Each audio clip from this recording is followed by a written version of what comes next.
Hey, Eric. John, how's it going? It is going well. It is going well. I am. I'm looking forward to Christmas. Get a couple weeks off here at the end of the year. I'm trying to take most of those off next week. We'll still record the podcast, but yeah, it's been quite the year. It has. Here's to next year being not as quite a year. Yeah, I'm really ready for 2021. Oh, I'm still hoping for a solid 2020 to finish. It's all good. It's all good. Yeah. So, no, it's going. I'm doing good. I'm doing good. I need a little bit more sleep. Which I say maybe that's because I slept a lot this past weekend. It's Wednesday, so I'm well past whatever catch up I did, but I Yeah. at least there was one of the days. I think it must have been Saturday. I think I came in and took a nap. I slept from like 3 to 5:30 or something like that, and then went to bed early and slept late. It was weird. I don't know. I don't, knock on Formica, because that's what I've got here. But I don't often get sick, but I'm wondering if I was kind of just fighting off something. I don't know. I felt okay, but.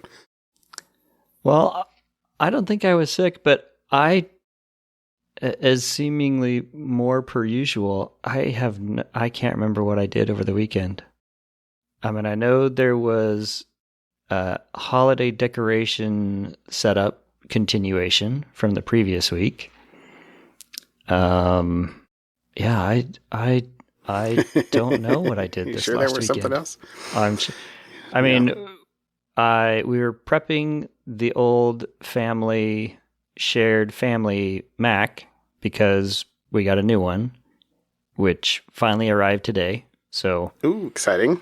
In between things today, I was trying to squeeze it and get it set up because the old one, we're going to turn back in for credit, and you have 14-day window to get the quoted price they quoted you, which that 14-day window closes today. And I did not get it all finished today. So I'm hoping that if Wait, you don't get 14 days after? Not after it arrives? arrives. It arrives? It's after you submit saying, I want to get... My problem is I should have waited. I didn't realize this. Just in the purchase part, you go and you click, I want to buy this. It says, and do you want to do trade-in? I'm like, yeah, sure, trade-in. So do the trade-in as part of it. They sent me the box immediately and said, you have 14 days from when the box arrives at your house. Oh. So the box has been in my basement for two weeks as of today, and I just didn't get to finishing wiping the other computer and moving everything over. So I'm hoping that if I get it postmarked, and I'm sure it'll be fine, by noon tomorrow, I should go online and pretend I've never asked to trade it in and see if they still quote me the same price, because it was a pretty good price. I mean, it was, yeah. It wasn't a new Mac, but it was not quite half. So I'm like, yeah, I'll turn this old one in for cash. Yes, please. Huh. I wonder what they'd give me for this really old thing. I'm not even sure you can turn these in. Well, I turned in two. I turned in a 2013 iMac. That's what I have. A 2013 iMac. And I got $160 for it. So, not pocket change, but... I think I'd probably keep this around for... Let the kids use it or something for $150. Yeah. So... Anyway. I had taken that old one, installed Linux on it. I'd kind of beat it to death. So I was like, it was... At this point, it was gathering dust. So I was like, all right, get rid of it. Yeah. So... That's cool. Well, we went and got our Christmas tree this weekend. That was one of the things we did. And you do the live chop down your own tree, stomp through the forest, chop down the... Yeah. We do. Well, if by forest you mean a Christmas tree farm, but yes. Yeah. It is Exactly. a very regular forest of very uniform trees. But yeah, although we went to a new place You're this ruining year my to try. vision. Yeah, yeah. You go out to to be fair, my brother goes out to a national forest and chops down a tree every year, like a. Mm-hmm. When I was Let growing me up.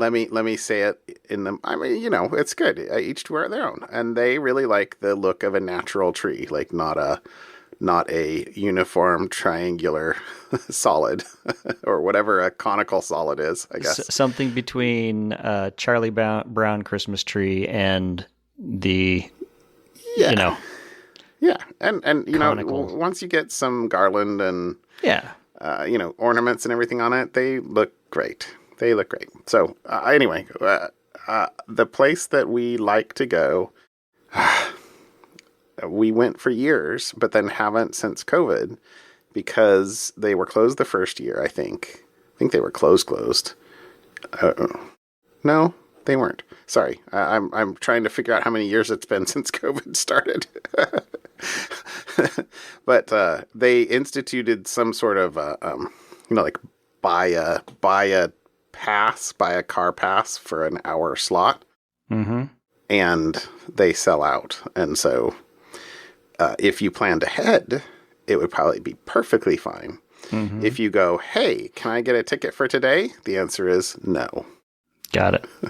So, anyway, Sunday morning, I was like, "Ooh, can we go up there? Maybe they're not doing that ticket thing." And of course, their website says we had such positive feedback last year for the scheduling that we are keeping it. I'm sure it doesn't hurt that they also charge like $9 per car, Right. in addition to the tree. It was positive feedback from our bank account. Exactly. The CFO says this was a wonderful idea. That's right. I mean, I don't want to like be that because they're a it's a family farm, fourth generation family farm, blah blah blah blah blah. Nice couple, and we went there for 10 years in a row. So I'd love to have gone back. Anyway, doesn't matter. We got a tree, but we can't set it up yet, or we didn't set it up this past weekend because we still had the cat in the way. But the cat has now been given away. I forget if I mentioned that on the podcast, but we found a new home for the cat. We took the cat down to the vet, got the shots, and had it sort of taken care of, and then had a friend of a relative was wanted sort of looking for another cat, and they were willing to take on a rescue case and kind of knew what they were getting into, and this is maybe a bit, I don't know. They're a couple been married for a long time, don't have kids. Their cats are their pets. That cat is going to be well treated. So nice. I think that it got picked up in a dog's mouth and landed into a pot of gold. So good for that cat. I think that it will have a very good life. And if for some reason something goes wrong, my wife told them, give us a call. We'll take. I don't. She spent a lot of time over the last 3 weeks, right? Kind of gentling it, getting it to eat off of her hand, getting it so that we could pet it, and I think it was hard for her to let it go. Yeah, but so now you can put up the tree. Now we can put up the tree. So you chopped down a tree though. Do you have it in water outside, or? I literally have it in water out on my front porch. Okay. Yes. Yes. So if you and not like artistically, it's literally leaning in a bucket, leaning against the side of the house. Yes, but that's okay because this weekend, this Saturday, we will get it in and decorate it. So the cat went to its new home yesterday. The place, the place in the living room where the cage and all the other stuff was set up was tidied up today. It's already like tomorrow's Thursday. I doubt we'll get it all set up tomorrow or Friday. Because like Friday's Spider-Man, so a guy's got to have his Right. priorities. That's right. So I don't know. I believe so I pick up my two girls back from college tomorrow night. I'm very excited about this. And I believe Spider-Man will be on the agenda for the weekend. But, that's other things we did this weekend As it was should be. prepping the, as my wife refers to them, the girls' rooms, and as I refer to them, the two guest rooms we have in our house. I kid. Yeah, getting ready to have the whole family back is, I'm excited. That's awesome. Yep, gotta take advantage of it while you can. Mm-hmm. It's good to go. All right, my friend. Anything else? Anything else from this weekend? No, I still don't remember what I did this weekend. It's all good though. All right. It looks like you threw one thing in follow up. And yeah. I sort of had a follow up, but it was so long that I decided to turn it into a topic. Okay. Well, so my follow last week I talked about the AirTags being used to steal cars. Yes. And on Monday, Apple released an app for Android.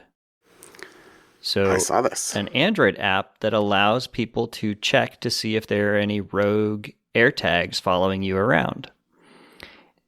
iPhones already do this, right? We talked about that briefly. If you have iOS 14.5, I think it'll already do that and tell you, hey, there's this AirTag we keep seeing around you that's not yours. You can now, since AirTags are, an Apple thing, Apple can create an app. So I downloaded the app, installed it. I don't have any AirTags to check to see if they're roaming around anyways, but I did download the app and wandered around with it. Unfortunately, I can't go to the office or I don't go anywhere. Otherwise, it'd be fun to kind of have it, see if I could find AirTags in places. But right. Anyways, I will try that. So it was just follow up to just note, hey, even Apple realized that, well, maybe we should probably add some the other half of the planet who uses Android. Apple doesn't release many Android apps. No. But there is now one called Tag Finder. I think that's what it's called. AirTag Finder or something like that. So if you're interested, we'll put the link in the show notes. You can go download the app or just Google, I don't know, author, or creator. I don't know, whatever the field is for the developer of the app. Maybe it's just developer, and search for Apple. It's probably the only Apple app in the Google Play Store. Didn't they do something so that the music was available? iTunes?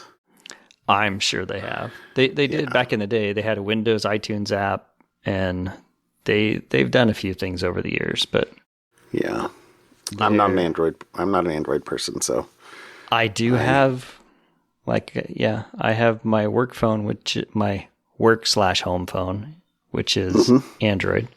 So yeah. Anywho, there's that. And then on to my topic. And this one actually caught my eye because I've been helping daughter number one with a Discord bot. So you write these bots in Python, and she's a real heavy Discord user. And we're going to have some father-daughter pair programming this holiday season, fixing up some Discord bots for her. Oh, no, that's going to be exciting. Yeah. So what Discord is, if you're not aware, Discord is, and this is from Discord's website, it's a voice, video, and chat app used by tens of millions of people. I see it mostly heavily used among gamers.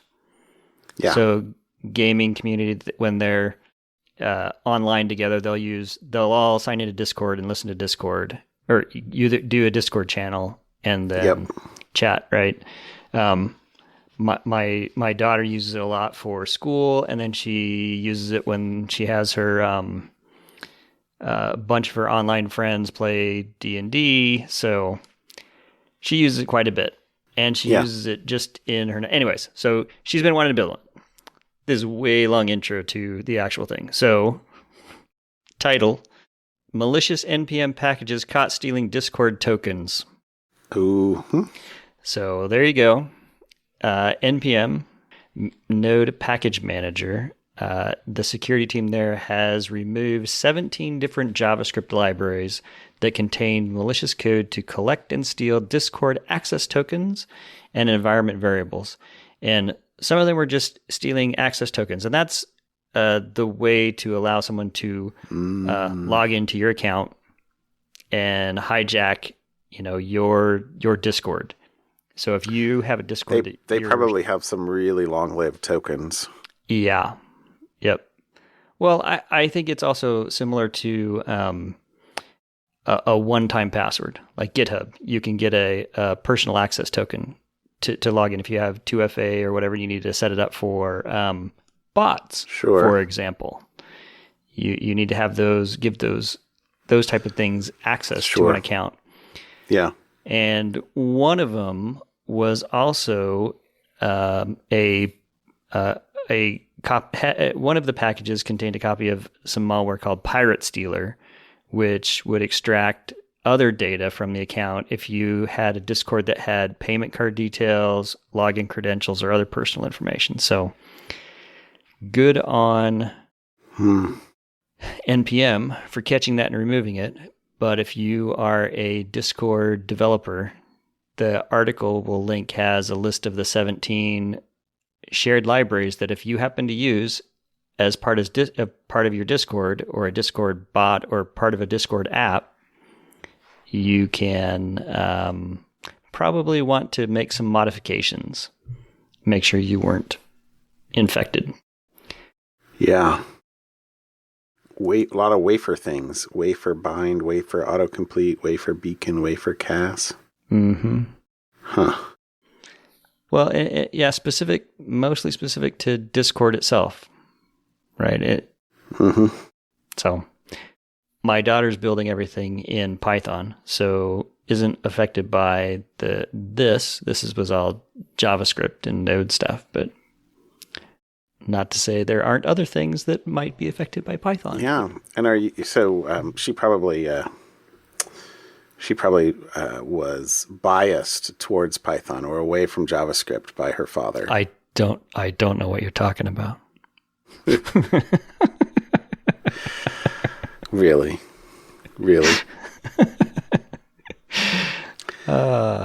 It's all good. It's all good. So there you go. What's your follow-up post? Well, sorry, my follow-up one will be second. Okay. Because my first one is the story of the week. Maybe the vulnerability of the year. There's some people that have said this is the worst in 10 years. Yeah, vulnerability of next year is the Log4Shell vulnerability. So this has been, well, there are lots of developers, lots of incident responders. There were lots of people in the tech sector that did not get a weekend. No, it's been a very busy week. Weekend. Yeah, there's been a lot of software teams releasing hot fixes and patches, and a lot of teams deploying and updating software for the last 5 days, 6 days. Yep. So this is, I actually kind of picked 2 links to link in here. So the first link I'll link is to a Microsoft blog. The first place that I saw, somebody, a description of this was basically tying it to Minecraft, that you could, basically type something into a Minecraft chat and then get root on, get command execution on the server, on the Minecraft server. Oh my goodness. So, because the basics of this vulnerability are in a component called Log4j, And I know you used Log4j back in the day. Back in the day when I yeah. liked Java. Yeah. Well, maybe even a little bit after you liked Java too. But what am I saying? Oh, I don't know. So funny. Sorry, I'm all over the place here. But so the vulnerabilities in Log4j 2.x, the 2.x version of Log4j, and I saw a bunch of software, and that claimed invulnerability to this particular defect because they had never updated the Log4j right. from a 1.x version, which was last updated in like 2013. Procrastination something pays. like that. Sorry. Yeah. I'm so out of date. I'm not vulnerable to your newfangled defects. But so what does this do? So the thing is that this is a feature of a logging library where oh gosh, sorry, I saw a thing that was like, a logging library, when passed a message, should write that message to a log file. It should not try and interpret that message and then go out and load classes off of the internet or off of arbitrary websites, load them into memory, execute them in the process of writing things to the log file, which is basically what this does. Yeah. So basically there's a way to put references, I guess I'll say, into log messages that the logger is going to try and interpret. And in trying to interpret it, in some cases, and the most common, the first and the most common thing that was done here is something called JNDI, or Java Naming Directories. JNDI, sorry. Name Directory Interface, something like that. But it's basically, it is a Java naming and directory interface. That's what it is. So you could basically, just kind of like how you'd have a HTTPS : blah, blah, blah, blah, blah. Mm-hmm. You could have a JNDI URI, and then the library will try and resolve that JNDI URI, and basically get that converted into a string that it writes to the log file. But in trying to convert that into a string, JNDI will happily go out and try and you can reference a class in there. And basically it'll go out and try and, load that class file, even if that class file is on a different URL that it downloads and executes. That's basically how, it'll download a class and execute it, even, you don't have to have had any other access to the server. So that's how basically writing a chat message in a Minecraft server, the chat messages are logged by writing the command in your chat message. As that's logged, it will go resolve that to a server of your choosing, pull down a class file, and execute it happily on your behalf on the server. So, feature. I'm sure it started out as a feature. Yes. Not, yeah, absolutely. The road to features are paved with good intentions. How does that go? Yes, absolutely. Absolutely. That's the thing. With great power comes great responsibility. Friday. I know. 2 more days. So, anyway, where was I here? So the problem is that Log4j is used everywhere. Mm-hmm. Everywhere. Probably literally millions of applications. But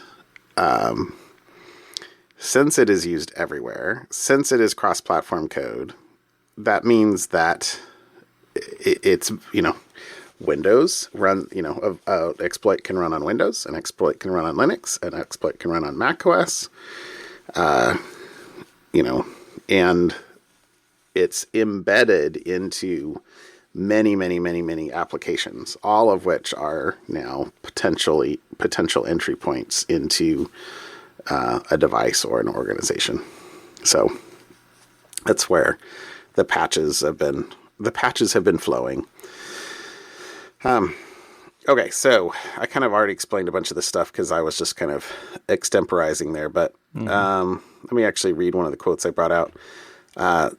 This is from the Microsoft blog. Successful exploitation allows for arbitrary code execution in the targeted application. Attackers do not need prior access to the system to log the string and can remotely cause the logging event by using commands like curl against a target system to log the malicious string in the application log. So that's the thing. Many web servers will log things like the user agent string. Yep. So just running a command against a service and setting your user agent to a particular string here can cause this to happen, Nice. for example, or any other, header variable or header parameter that anything that gets logged is a potential injection point. And here's the other tricky thing. The format of the string allows for essentially like recursive resolution. So you can't just look for a string JNDI : / because you can form the JNDI string, for example, by saying, lower character J concatenated with lower character N followed by DI or something else, or any permutation of functions that will be interpreted and that eventually wind up in something that can run out and execute. And there's so basically string matching, pattern matching is no bueno for this. Although that's the first thing, and some of the first kind of script kiddie attacks, could certainly be, catch the basic stuff off of web application firewall or something like that. But string matching is not going to work. All right, the second article that I'll link in here is actually one for the McAfee Enterprise side. They released an article about just with a little bit more detail about the attack itself. Although I've now pretty much said a lot of that. But one of the things that they made a point of in here was saying that just because the most popular and the first to be shown was the JNDI, it's not the only one. You can use RMI or DNS as other viable attack vectors. And then the final point on this is that just yesterday, I think it was yesterday, there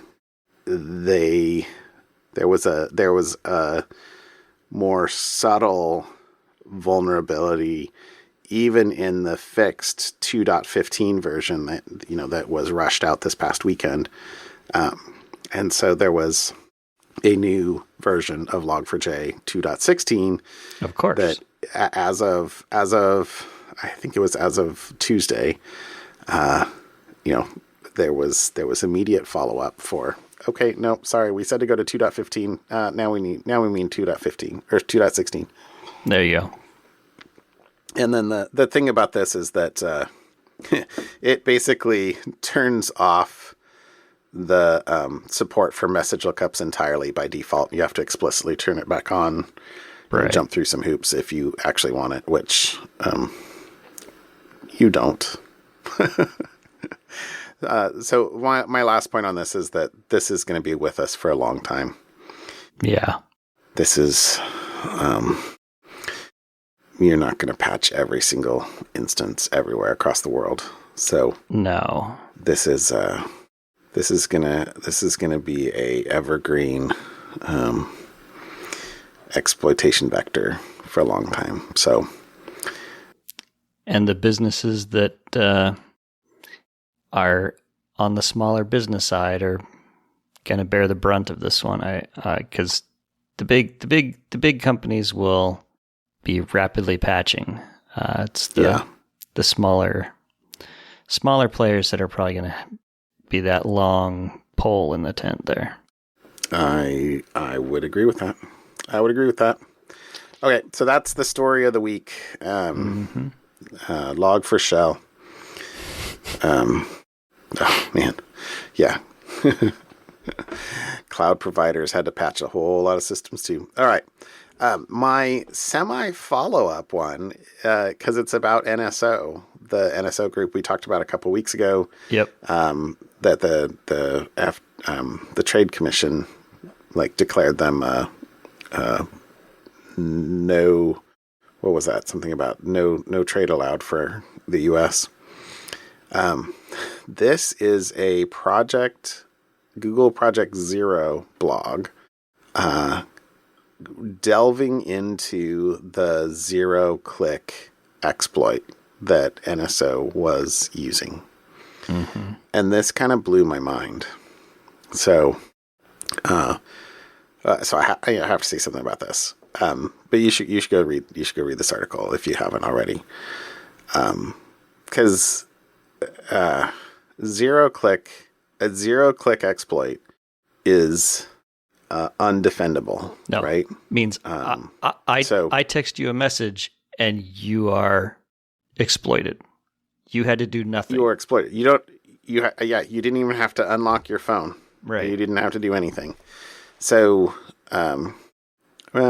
maybe that's not quite true. I think it has to render the message. So, depending on when that happens, maybe you have to look at the message, but you don't have to click on anything. Mm-hmm. The quote in here actually is, recently it's been documented that NSO is offering their clients zero-click exploitation technology where even very technically savvy targets who might not click a phishing link are completely unaware they are being targeted. In the zero-click scenario, no user interaction is required, meaning the attacker doesn't need to send phishing messages. The exploit just works silently in the background.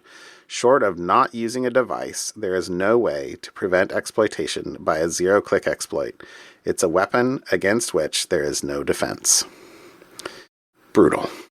Mic drop. And NSO is awful. So, you say, how in the world did they do this? Did you read this article? I did. Okay, so you know the punchline that's coming. Mm-hmm. All right. So, first and foremost is, they have to get some code running on the device, and the intercept, or the first point is, trying to get the device to parse something that you're sending it. So in this case, it's a GIF file. Or GIF. I was just going to say that. I was waiting for you to pronounce it. If you also want to be wrong, you could say it's a GIF file. But anyway, so you're gonna hate this whole thing, because every time I say GIF, you're gonna be like, that's wrong. Okay. Anyway, so iMessage has support for image files, and the thing is, with many GIFs, they have loops, right? Right? You're like sending. Do you actually say that Giphy as the site? It's Giphy. It's Jiffy. It's so wrong. Okay. Jiffy is a peanut butter. GIF is an animated image format.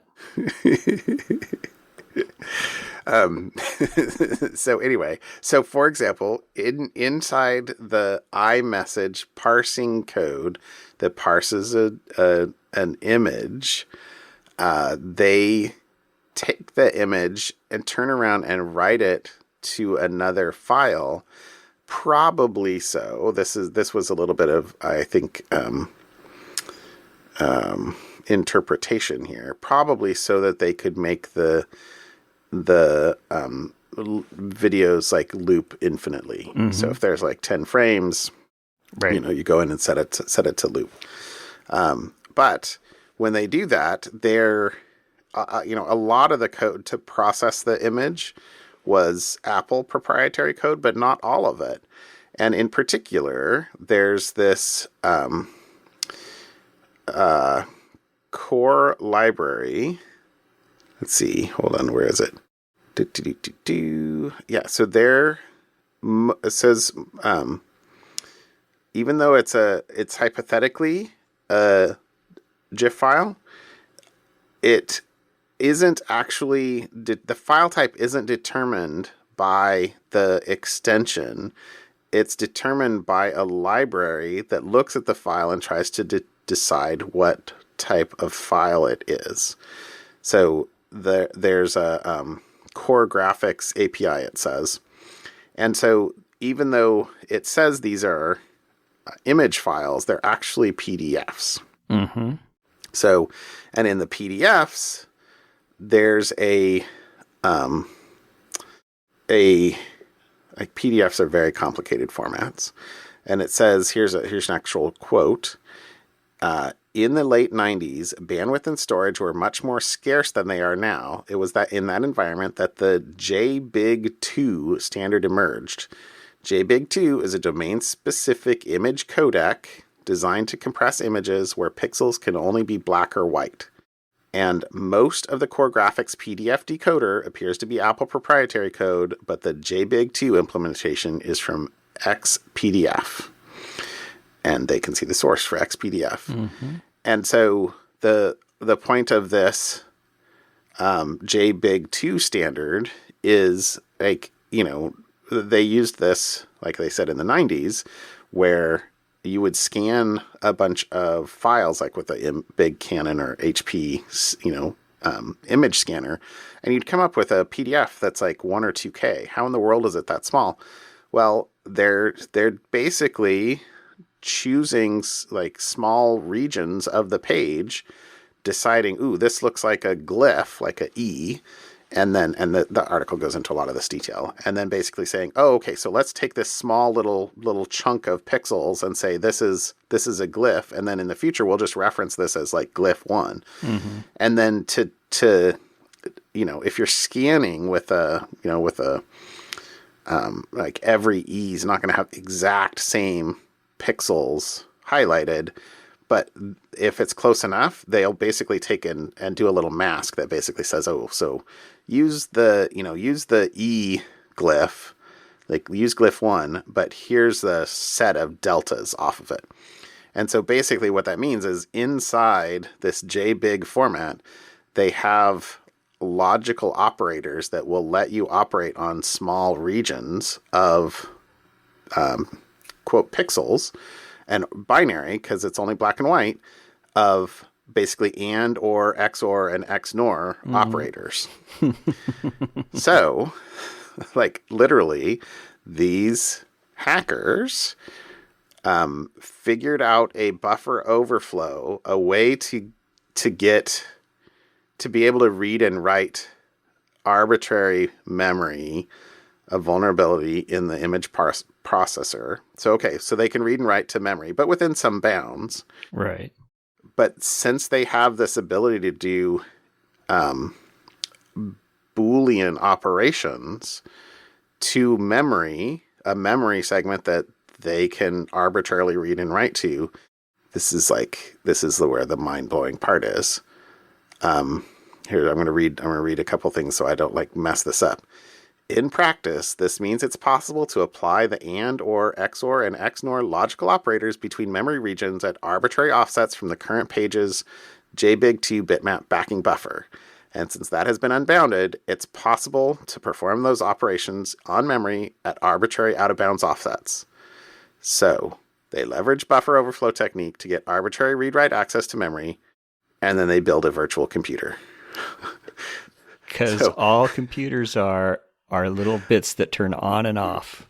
That is all it is. So here's the paragraph. JBIG2 doesn't have scripting capabilities, but when combined with a vulnerability, it does have the ability to emulate circuits of arbitrary logic gates operating on arbitrary memory. So why not just use that to build your own computer architecture and script that? That's exactly what this exploit does. Using over 70,000 segment commands defining logical bit operations, they define a small computer architecture with features such as registers and a full 64-bit adder and comparator, which they use to search memory and perform arithmetic operations. It's not as fast as JavaScript, but it's fundamentally computationally equivalent. It's just insane. If you can do Boolean operations on a 2x2, 4x4, 8x8 block of pixels, you could do it on a 1x1 block of pixels, which is known as a bit. And it's essentially Turing complete. There you go. Arbitrary code, arbitrary execution of code inside a virtual machine, inside an image format, inside iMessage parsing. And all someone has to do is text you a picture, like the one I dropped in the notes there. I like it. No, I could agree with you, but then I'd be wrong too. So, that's okay. I could agree with you, but then I'd be wrong too. Okay. You haven't heard that before? I did not make that up. All right. Awesome. So I thought that was a absolutely mind-blowing article. Yeah. So, honestly, most of the article is about how they got escaped and got access to the memory as opposed to this logics. But anyway, I'm sure this is the money paragraph right there. Exactly. That's the money paragraph. Yeah. It's just mind-blowing. All right. How about something fun? All right. So my something fun I saw a couple weeks ago, but opted for something else. But I had to do it at some point. So this one, the movie Hidden Figures, right? That talked about the women computers in the space program. Mm-hmm. This one I stumbled across because recently I was putting together a presentation using my favorite quote by Ian Malcolm from Jurassic Park, the chaos theory guy. So this article is titled The Hidden Heroines of Chaos Theory. And I'll just read a little bit. It's a very long article, so you got to kind of read the whole thing, but I'll read the start of it here. A little over half a century ago, chaos started spilling out of a famous experiment. It came not from a petri dish, a beaker, or an astronomical observation, but from the vacuum tubes and diodes of a Royal McBee LGP-30. This, air quote, desk computer, it was the size of a desk, weighed some 800 pounds and sounded like a passing propeller plane. It was so loud that it even got its own office on the 5th floor in Building 24, a drab structure near the center of the Massachusetts Institute of Technology. Instructions for the computer came from down the hall from the office of a meteorologist named Edward Norton Lorenz. So this is all about the beginnings of chaos theory and the story of chaos. I'm going to read a little bit more. The story of chaos is usually told like this.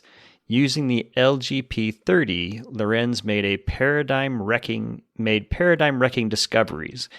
In 1961, having programmed a set of equations into the computer that would simulate future weather, he found that tiny differences in starting values could lead to drastically different outcomes. This sensitivity to initial conditions, later popularized as the butterfly effect, made predicting the far future a fool's errand. But Lorenz also found that these unpredictable outcomes weren't quite random either. When visualized in a certain way, they seemed to prowl around a shape called a strange attractor. About a decade later, chaos theory started to catch on in scientific circles. So there's the background behind chaos theory. And in 2017, a geophysicist, Daniel Rothman, was co-director of MIT's Lorenz Center, named after the guy, and was preparing for a symposium, and it was going to honor Lorentz, who died in 2008. And so he was revisiting the original masterwork of chaos titled Deterministic Non-Periodic Flow that was published in 1963. And tons of citations, everything, but he noticed something that he had never seen before in here. At the bottom, the paper's acknowledgments Lorentz had written, special thanks are due to Miss Ellen Fetter for handling the many numerical computations, which he then said, I'm going to start tracking this down. And there's a much larger story, so you really do have to go read the whole thing. But he started tracking that down, and that's when he learned about another name, a woman who had preceded Ellen Fetter in the job of programming Lorentz's first meeting with the chaos, Margaret Hamilton. And he found this because he ended up finding the daughter of Ellen Fetter, cool. And, just piecing all those pieces together. So I'll just kind of leave you with that. If you like the concept of chaos theory and at least the quote from Jurassic Park, this is just a really cool article that kind of pulls out, hey, here are some of the people behind the scenes that probably should be given their due. Not probably. That should be given their due. Absolutely. And it's a fabulous story. So I would highly recommend pulling up the show notes for this one, going, looking it up and reading it. And it's also from Quantum Magazine, which I think we've used in something fun for the last couple weeks. So it's a very long article. I mean, it's not as long as your previous one, but it's a long article. It goes into lots of detail. Great story. So that's my something fun for this week. Yeah. Okay, this is totally awesome. Yeah, it's amazing how many of these situations where like the people doing, the work did absolutely not get the credit, especially if they were women. Mm-hmm. Okay, this is a great article though. Yep. Okay. We're going to go from a great article to I'm not sure this is fun article. You're pulling an Eric. Sorry. I haven't pulled an Eric fun, fun for a while. You have not. But I wasn't trying to throw you shade or anything like that. But okay, so this is the title of this article is Transport Noise Linked to Increased Risk of Dementia. So, I have always dismissed biology. I did not take much biology in college. And when I say much, I mean none. I hated the concept of memorization. I liked what I viewed as like hard science, like physics, chemistry, like the equations never change. And there was no memorization. Like, oh my gosh, my wife knows so much stuff that's just, to my mind, like memorization. I was it's what I mean. Anyway, all to be said, I wish that I knew more about biology. And it seems like I'm more and more fascinated by some of the findings that, we're having. And it's amazing to me how little we know about our own bodies and what causes, effects. So this is a, quote, impressive study involving 2 million adults conducted over more than a decade that has concluded that people living in areas with transport noise face a higher risk of dementia, especially Alzheimer's disease. So this is road traffic and railway noise among 2 million adults aged over 60 living in Denmark between 2004 and 2017. So, this is, essentially the largest study of its kind, but it doesn't have, unfortunately, it's,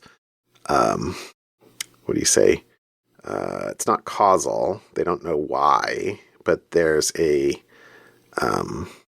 correlation. A correlation. Yeah, thanks. So this says the level of exposure at the most and least exposed sides of the buildings were estimated for every residential address in the country. After taking account potentially influential factors relating to residents in their neighborhoods, the study concluded that as many as 1,216 out of the 8,475 cases of dementia registered in Denmark in 2017 could be attributed to transport noise. So basically 1/7